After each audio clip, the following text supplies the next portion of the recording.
Continuamos. Ahora, existen clases de comunicación también por el tipo de receptor, dice, o por la relación que existe entre el receptor, entre el emisor y el receptor. Veamos. Tenemos 4 clases: intrapersonal, interpersonal, grupal y social. La comunicación intrapersonal es aquella comunicación que tiene que ver con la reflexión, con la meditación, ¿no? Entonces, y solo hay una persona, quiere decir aquella que habla consigo mismo. Ahí está el esquemita, ¿no? El emisor envía el mensaje, pero ese mensaje retorna al mismo emisor, porque es una comunicación intrapersonal, ¿no? Un ejemplo de esto es las reflexiones, decíamos, ¿no? Cuando yo me pongo a meditar, a pensar en cómo estoy manejando de repente mi vida, en que si lo que estoy haciendo está bien o no. Esas son comunicaciones intrapersonales. Otro ejemplo puede ser en las obras, por ejemplo, no hay una obra muy conocida que se llama La vida es sueño, por ejemplo, escrita por Pedro Calderón de la Barca. En esta obra teatral, que es una tragedia, en esta obra teatral, Segismundo, que es uno de los personajes principales, está encerrado, ¿no?, en una especie de calabozo, de cárcel, ¿no?, llamada mazmorra en esos tiempos, y él hablaba consigo mismo y hacía reflexiones de por qué él tenía que estar allí si él nunca había hecho nada malo, ¿no? Y hablaba consigo mismo. Entonces, lo que se llama a eso es monólogo. Los monólogos, entonces, son ejemplos también de comunicaciones intrapersonales, o los soliloquios también. ¿Qué es un soliloquio? Muy bien, eso queda de tarea. Utilizas tu diccionario y lo buscas y sabrás qué es soliloquio. Muy bien, chicos. Entonces, de eso se trata la comunicación intrapersonal. La comunicación interpersonal es aquella que se da de persona a persona, dice. Mínimo, aquí tiene que haber, para que se entable un diálogo, y si de este tipo de comunicación, mínimo tiene que haber 2 personas, ¿ya? Entonces, esa es la comunicación interpersonal, mínimo 2 personas. Ahí está emisor 1, una persona, me envía un mensaje al receptor, que sería la persona 2, y se entabla un diálogo. Ahora, comunicación grupal. Dice que este tipo de comunicación se va a dar en pequeños grupos, dice, donde estarán lógicamente aquellos que son interesados, ¿no? O aquellos que están interesados. Se produce entre algunos sujetos, o sea, entre algunas personas interesadas en el mensaje, ¿no? Es un proceso muy selectivo. Por ejemplo, una clase, la clase de comunicación en primer año, ¿no? Por ejemplo, solamente les compete a los alumnos que están en ese grado, ¿cierto? Entonces, eso sería un ejemplo de comunicación grupal.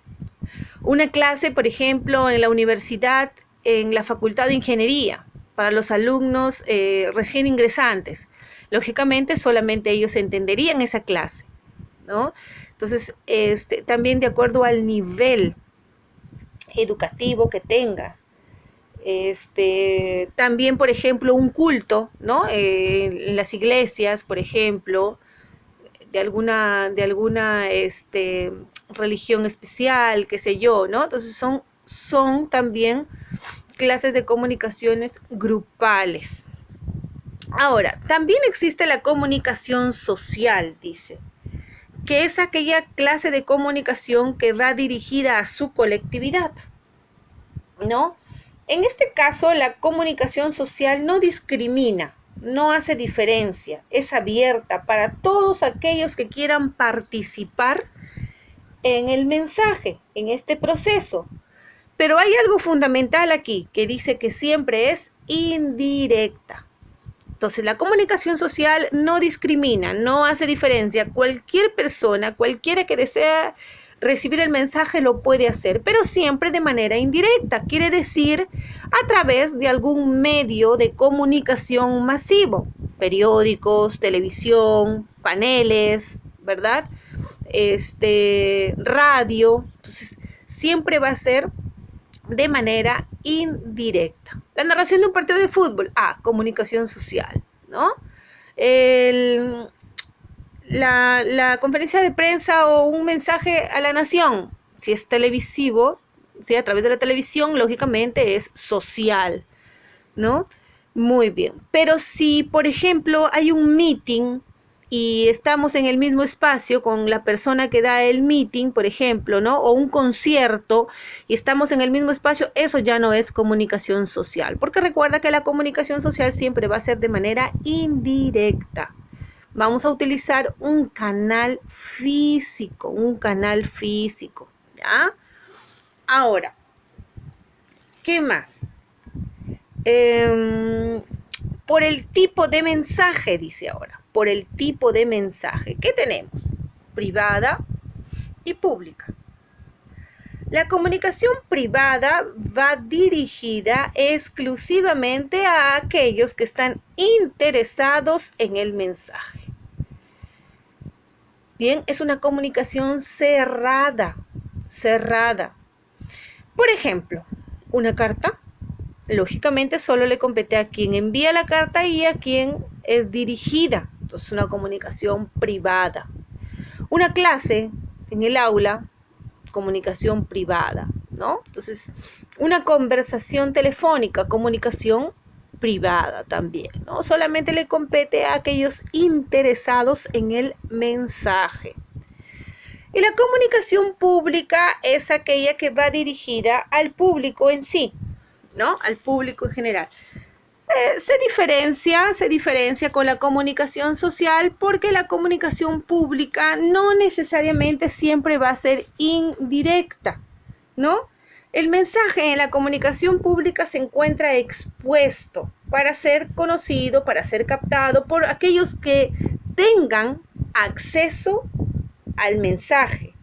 Bien, por ejemplo, los mítines políticos, espectáculos públicos en lugares abiertos, ¿no? Entonces eso viene a ser una comunicación pública. También un mensaje a la nación, también es una comunicación pública, también. Entonces, la pública no siempre va a ser indirecta, ¿no? O sea, no siempre va a ser indirecta, puede ser directa también. En cambio, la social sí, obligatoriamente es indirecta. Muy bien. Ahora, veamos aquí. Por la extensión del canal. Directa, indirecta. La directa es cuando el emisor y el receptor están en un mismo espacio y tiempo. Quiere decir, están frente a frente, o sea, face to face. Muy bien. Y el canal, ¿sí? Va a ser un canal natural, como por ejemplo las ondas sonoras, el cuerpo, ¿no? Entonces la comunicación es directa, cuando estamos frente a frente. Eso es una comunicación directa. Y la comunicación indirecta es cuando el emisor y el receptor no necesariamente están en el mismo espacio ni tiempo, como es el caso de nosotros, ¿no? Yo estoy utilizando, por ejemplo, un celular, una pizarra y estamos en espacios distintos. Yo estoy en mi habitación muy lejos, por Virú, y ustedes están en Moche, ¿no? En Trujillo. El tiempo también es distinto. Entonces yo lo estoy grabando, esta clase, un día jueves por la mañana y ustedes los van a recibir, exactamente no sé qué día, ¿no? Pero es en otro tiempo, ¿te das cuenta? Y utilizamos canales físicos, medios